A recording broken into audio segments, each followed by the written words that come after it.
Calaroga Shark Media.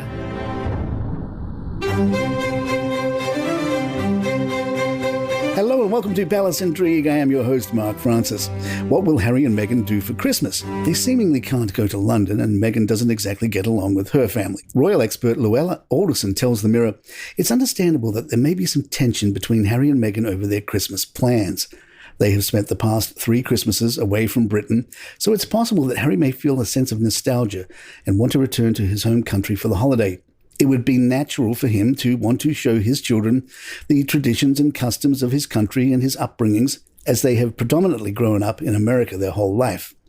Even though Harry is not close with the royal family at the moment, he still has old friends in the UK, which could explain his desire to spend Christmas there.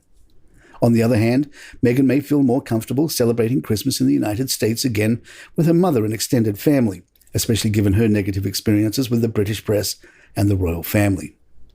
Meghan's feelings and anger need to be taken into consideration, as it could be a challenging time for her, and she could feel like Christmas is not the right time to confront any hurt feelings.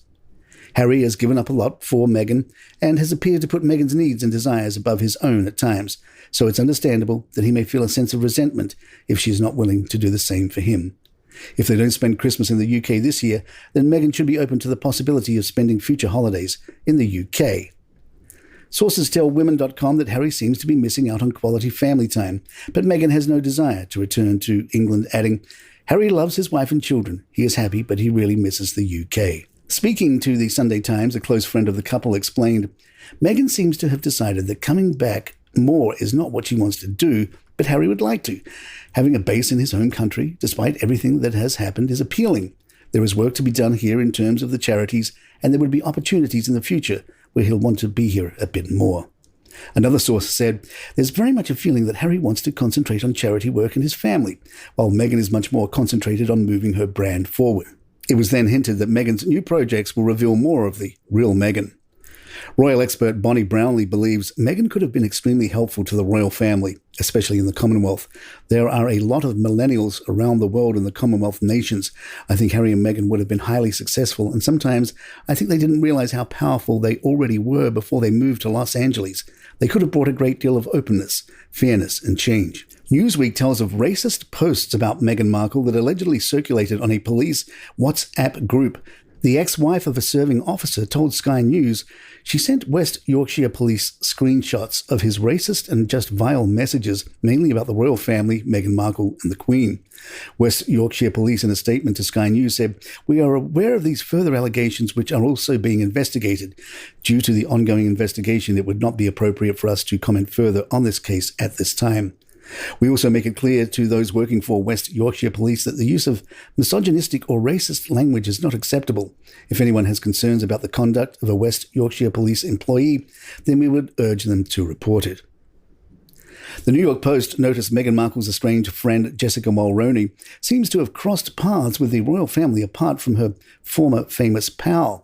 Jessica shared a photo of her mother-in-law, Milla Mulroney, posing alongside the then Prince Charles and Princess Diana in the 1990s.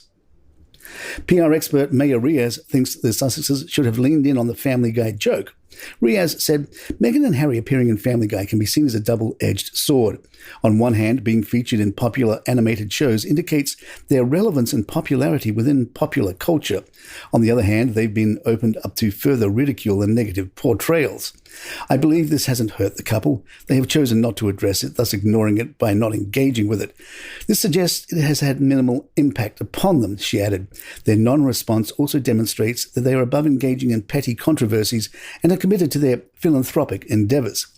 Had they chosen to respond to it, it would have sparked more discussion and attention to it. However, I would have suggested they did respond to it, but in a light-hearted manner.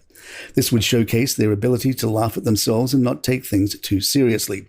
Doing this would diffuse it and show that they are not easily bothered by media portrayals. Mayer continued. Some fans have labelled the Family Guy episode as going too far. This suggests that there is a segment of the audience who may feel protective and defensive of Meghan and Harry. I don't think the Family Guy episode was funny at all. Therefore, I'm not sure what the point of it was, apart from trying to get some publicity. Harry and Meghan realize they are in the world of entertainment. This means satire and parody are common, and they have the ability to brush off things like this. Palace Intrigue will be right back. Prince William will be jetting off to Singapore via commercial jet. William's 4-day trip, which begins on Sunday, where he would take part in Earthshot Week, a series of events bringing together businesses and investors with past winners and current finalists to accelerate their solutions. William's spokesperson said, "The Prince is very much looking forward to being in Singapore. The Prince wants to really seize the opportunity of being in Southeast Asia to build more momentum around the Earthshot winners and finalists and to put their solutions to some of the biggest environmental challenges we face firmly on the global map." And there you have it. If you'd like to email us, our address is thepalaceintrigue@gmail.com. Please follow us on Spotify, Google, Apple, your app of choice. And if you're on YouTube, hit that subscribe button. It really helps us out. I'm Mark Francis. My thanks to John McDermott. This is Palace Intrigue and good times.